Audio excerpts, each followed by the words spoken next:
We've all had those little and big missteps in our lives. What if they weren't right or wrong? What if they're just choices on the way to consciousness? Welcome to the Missteps of Consciousness TV show with Hayden and Julie. Hello everyone, and welcome to the Missteps of Consciousness today. Hey Julie, how you doing? Hey Hayden, how are you doing? Oh my god! What the last 24 hours, Hayden? Like, have you noticed how much has been going on? I know we haven't really been talking much lately, like in the past 24 hours, but it's been chaos. Yeah, it has totally been chaos. And have you noticed how much changes, like in your body, and how much everything that's been going on? Like, have you really noticed? Yeah. Yeah. It's amazing.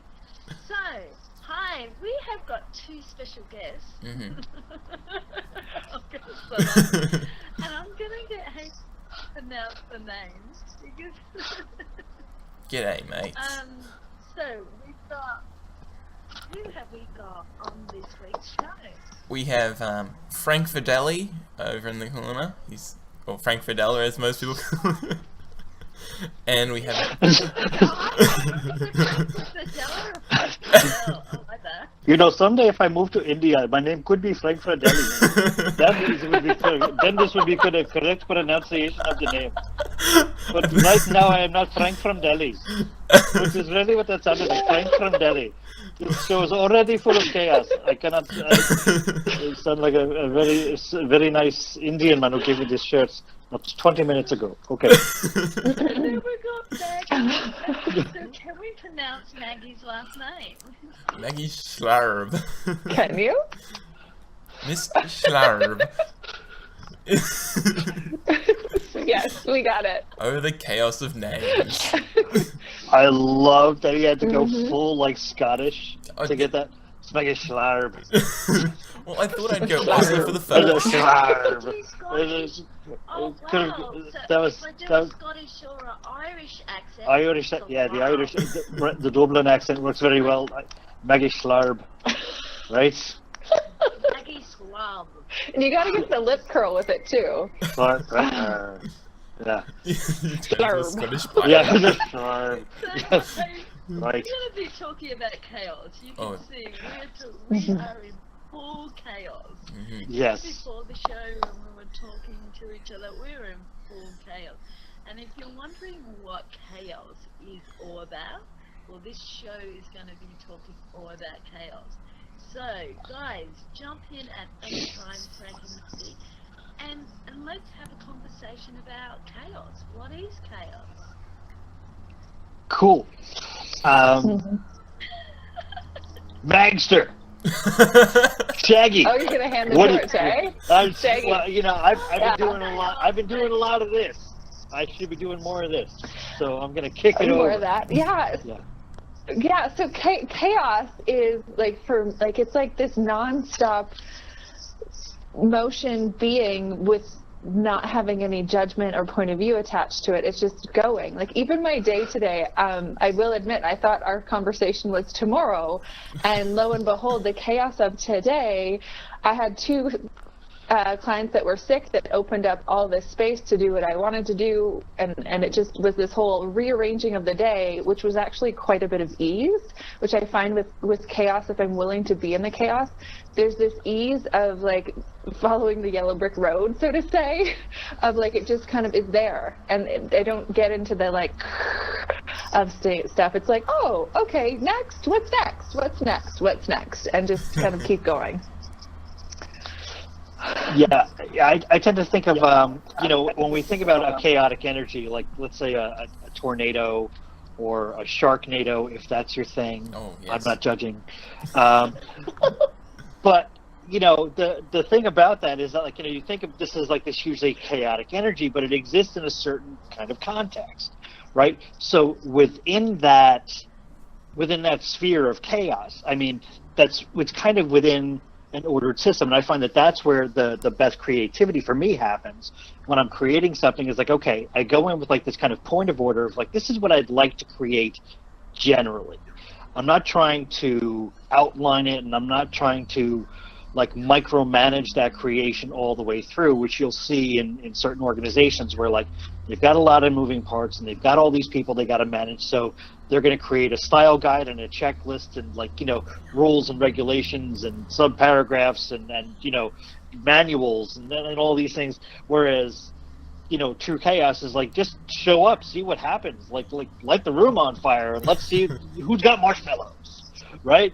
Like, so that's like, really.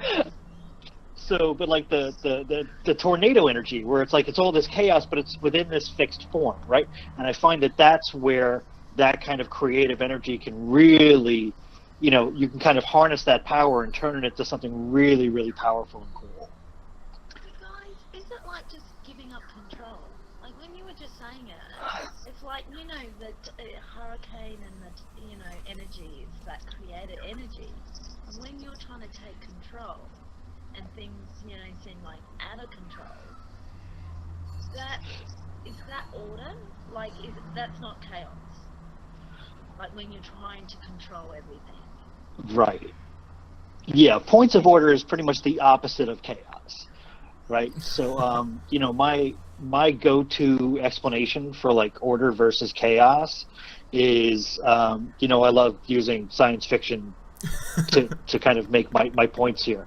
So if you think about the last Matrix film, where you've got Agent Smith, who's like taken over the Matrix and he's turned everybody in the Matrix into an Agent Smith. Do you remember that? Yeah, I remember that. And like everybody looks exactly like him, right? That's an ordered universe, right? Mm-hmm. And that kind of point of view where like the only way I can make everything okay is if I control every aspect of it. That's an ordered point of view. And, he just, his whole thing is like, it's purpose that guides us, purpose that defines us, purpose is a point of order, right? When you're that kind of thing, that's order. And Neo is just like this free form kind of, I'm just going to choose. Matter of fact, even at the end of that movie, when Agent Smith has beaten him and he's done, and Neo keeps getting up, and Agent Smith is like, why? You've lost. I've seen the future. You lose. Why do you keep getting up? And Neo says, because I choose to. And that's chaos. Choice is chaos in an ordered system. Mm-hmm. Yes. Yeah. All right, my work here is done. Thank you, everybody. Good night. I know. I just actually want to. Yeah. Ta-da! And I just want to say something to like, there's order and then there's organization, because I know in order to be the chaos that I truly be, I require organization in my life and systems in my business that are movable and shiftable, and there are choices in there, but there's a level of organization that I require in my life in order to like be the chaos and literally go through my day and have total ease with that. Otherwise, then I'm like ordering things and it looks like this. It's not pretty. Show me how that looks again, Maggie. It looks like that. So can we talk about chaos with finances and order with finances? Can we get on that topic? Mm-hmm. So what would it look like having chaos with your financial reality and then having order with your financial reality? Uh-huh. You want to take this, Frank, or you want me to? Sure. Yeah. No. I'll totally jump in on this one. I'll start off on this one because this is a fairly new area for me. Some things that I've discovered and been playing with recently, and I've seen some dramatic results with. And a lot of this is, again, chaos is the question, right? So for me, this came up when I was planning for this trip to Europe. My whole big Euro tour. I was going to Dublin and then Paris, and now I'm in Vienna. In Vienna now. And before I left, I was like, you know what? I want to show up in a different way. And so for a couple of months before I went, I kind of went into like this kind of ordered system where I was going to put away this much money every time I got some money, and I was going to put a little money away, and I was going to order that money, and the money was going to be in little stacks, and it wasn't going to be like a kind of Scrooge McDuck thing where it was just in piles, because that's chaotic. Like I was looking for like neat little ordered stacks. This way I knew how much I had, and once I had that and I had a budget and I knew what I could do, then I went shopping. And I went shopping for my whole trip, and I bought a few suits, and I had them custom tailored, and I bought a bunch of shirts and some great ties, and I really was determined to show up here in a different way that matched how I felt about myself, because I was aware that people didn't see me the way I saw myself. So I was like, well, what can I do about that? So that was a question. And what I decided to do was create that reality for myself by changing the point of view about it. I'm getting a little wait there. So when I got to the register with all of these clothes, when I handed them my credit card, the bank actually declined the charge because they thought it was fraud.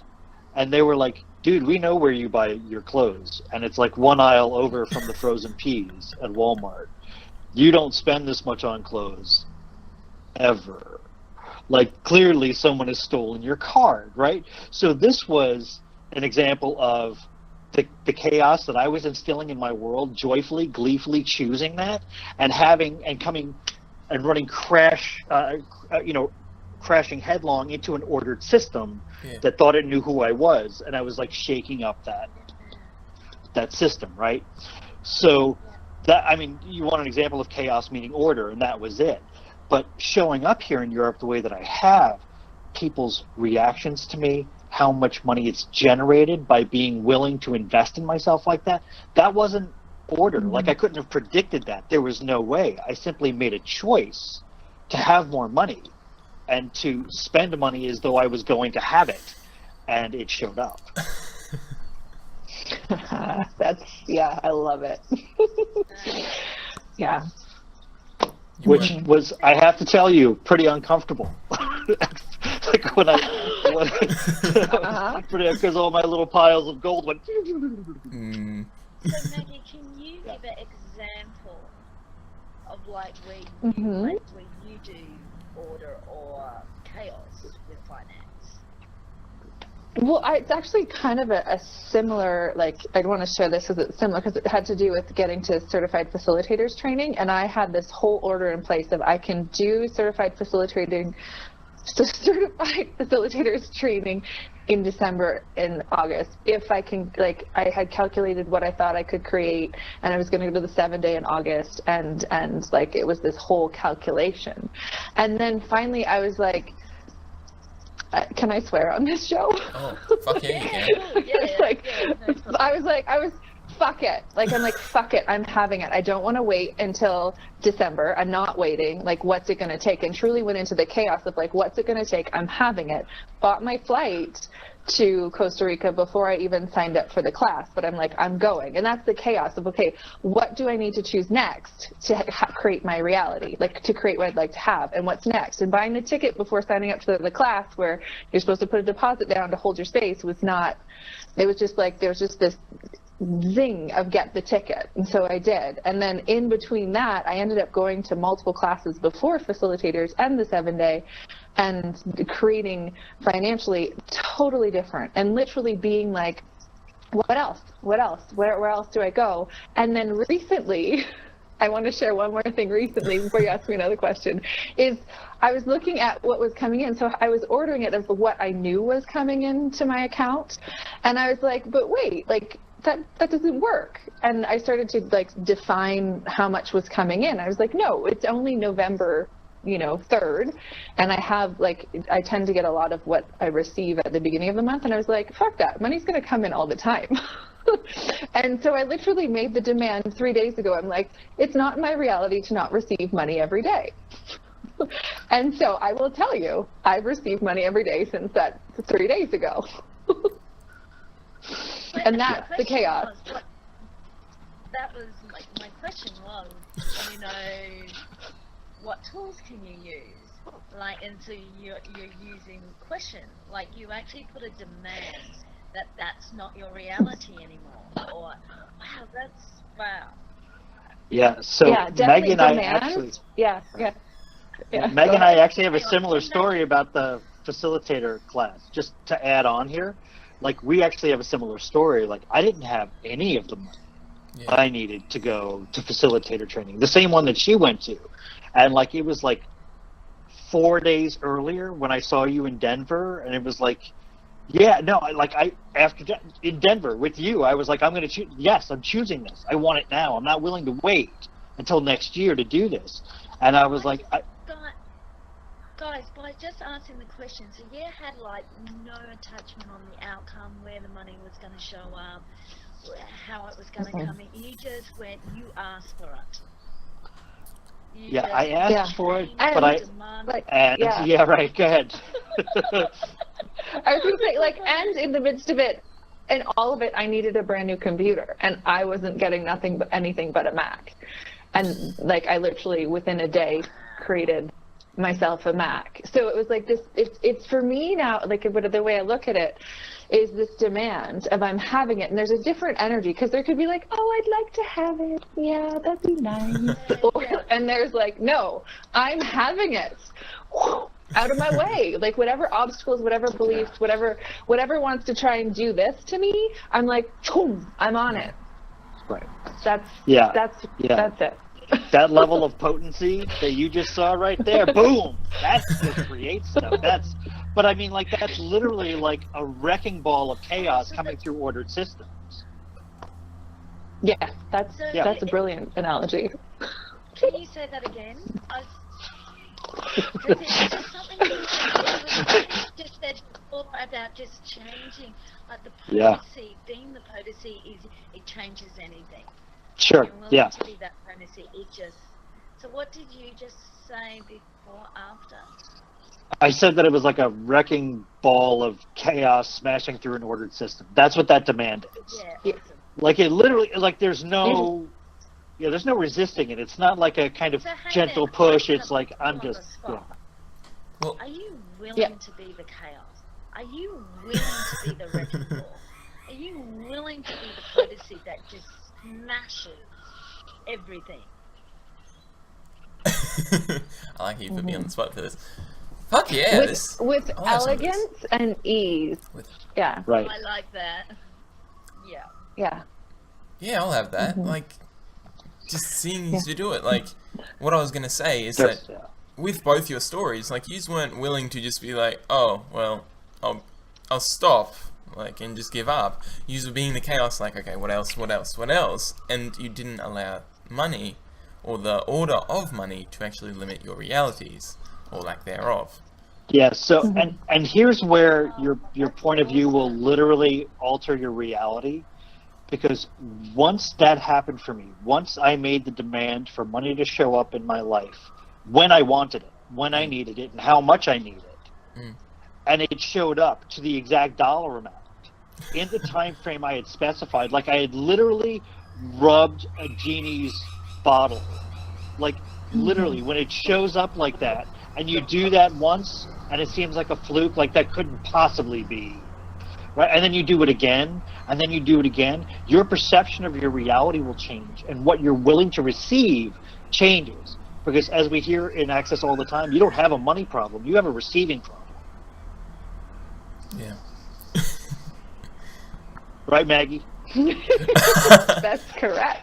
And it's just that's another question of chaos too. Is like I wake up in the morning and ask, like, how much more can I receive today? What about me haven't I be willing to receive that I can receive, and just keep on asking for that receiving to expand. That's it is true. It's the receiving, it's not the money. And it's the demand, like the willingness to receive the judgment of someone seeing me creating like crazy. And sometimes when I get into my crazy creation, like my face does funny things, like because I'm just thinking and there's action going on in my head, right? And so from if I were in a coffee shop or stuff, I have to be willing to receive the judgment of like, she must be odd, or she must, like, I can read people's minds, so I'm hearing the judgment. And it's really fun now. And so it's the willingness to receive anything and everything and just have fun with it and just be like, oh, that's interesting, and keep going. Because there were times where, and still persona where things kind of come and try to shadow the demand, and it's like, no, whack, out of the way, no, whack, and just be the receiving. And Yeah. And thank you for that. I notice when I go into creation, and I'm on the computer, and I'm actually like hovering over the computer sometimes. I cannot like even sit, and I'm moving, and I'm like between two computers, and then I'm on the phone, and then I'm running around, and like to receive people's points of views or judgments. Like I've been doing it more away from people, and now I'm starting to go, well, I don't mind. I don't have a point of view if people see me and start judging me the way I create, because I do, like in chaos, you do create. You do create so different. There's an energy of just. Well, I really think that part of this here is coming out of conclusion, right?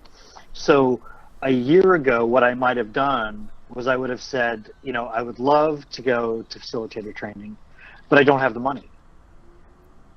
And that's a period. I mean, there's a period at the end of that sentence. That's a conclusion. I'm done, right? I don't have the money.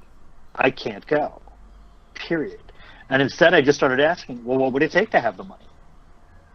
And literally, that one question, instead of being like, well, I don't have the money, like I wanted to, well, what would it take? Like literally, what would it take? And all of a sudden, I started getting awarenesses. Now, I don't ask these questions to get answers, but I do ask for awareness. Like, what would it take to get the money? And then all of a sudden, something starts popping. Well, wait a minute, I've got that, and I can let me see if I can, and then like I start just moving stuff around. And then you start shuffling, and then all of a sudden, you're in the middle of a Sharknado. And things just really just turn up. The more than you just really ask. Like you might walk into a cafe and someone starts talking. I don't know if you know Lauren Polly from America. She's coming over to Australia. And she was just saying, we'd love to have another venue, Julie, that we could do another class and have, And the next minute I get a phone call going, could you come into this day spa and see if you like to do some massaging there? And then I walked in there and started talking, and next minute we're going to have the class there. It was just ideal. Like things just started popping up, what we're asking for, and really fast too. Like in 24 hours we had the venue. It's just when you ask for a demand, it just starts to turn up, and it just turns up even when, like, it really turns up not the way you think it's going to turn up too. Can we talk about that before we end the show? It turns up better. Yeah. So Are we already done? What? No. What? And it turns up No, better there's than you more ever awesome thought. sauce coming your way. What? It turns out better than you ever thought. The whole it doesn't show up the way. Yeah. It totally does. It totally does. And when you lose all, and part of that too, I find, is lowering my barriers it's the receiving piece, lowering my barriers to that.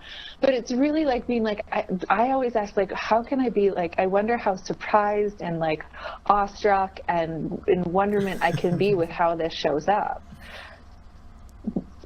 Yeah. Because like you don't know, and like if energy, that really fun, loving, adventurous energy of like, wow, let's go here, let's go there, oh wow. And when you just said that, it was like the gratitude, like when like the wondering and then like when it comes and shows up, then like receiving, like having all the gratitude with it is just amazing. Yeah, I've found personally that I've had to make space in my reality for that stuff to show up, without knowing how that space is going to be filled, but to be the space of, all right, what would it take to have that money? And like literally I find that like Mary was saying, like lowering my barriers and creating that space for it in my world. Like nature abhors a vacuum. Like I created space for money to be there, and it's like, well, what was it going to fill it with but money, right? That's just, nothing else was supposed to go there, right? So like literally, it's like if you're making sand castles and like, you scoop out a little piece of that sand, it gets filled. Like, it's just you create the space for the stuff that you want in your life and watch what happens. It's pretty fucking amazing. That's beautifully said too. Thank you, Frank. Maggie, you had me at hello. We need to make a few graphics out of what you've said. Really cool. So we're coming to the end of the show. So Maggie, would you like to finish off? What would you like to say for the end of the show? It's just like coming out of conclusion, like Frank's saying, it is about coming out of conclusion.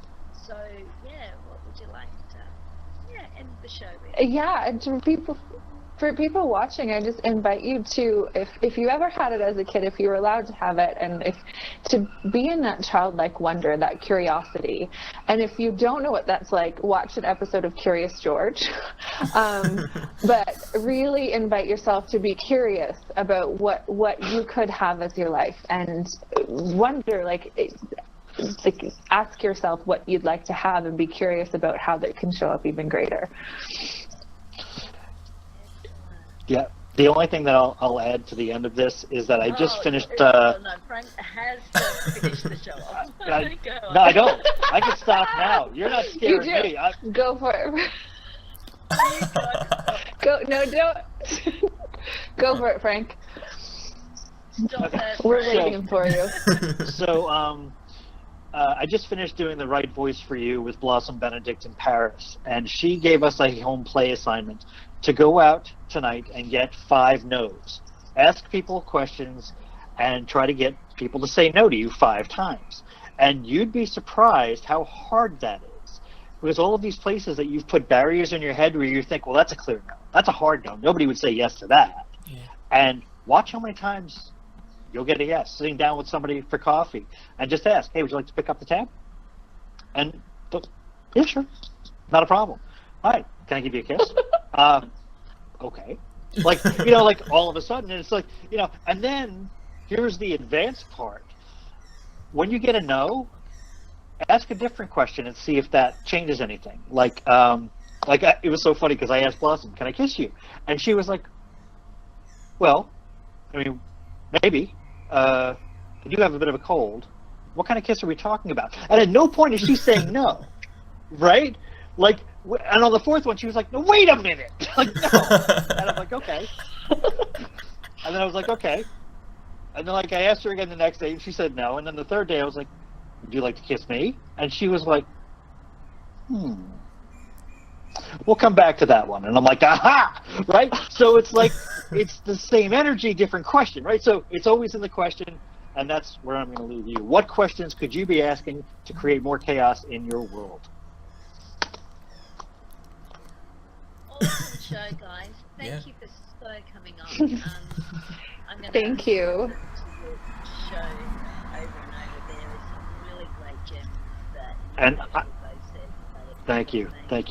And I would look for a Schlarbalicious show from me and Maggie sometime soon. Yeah, like you two are amazing, and the energy, the chaos energy you guys have is phenomenal. It's just really cool. It's fast. I love being around you guys because it's just like, it's amazing. It's like you could change anything. Thank you. And around you. Thank you. Yeah. So fun to be on the show again. Thanks for having me, guys. Thank you. Thank you so much. Cool. Okay. Bye, guys. See you later. Bye-bye. Bye. Bye. And that's another week done and another great episode. Hope you all enjoyed it as much as Hayden and Julie did. See you next episode.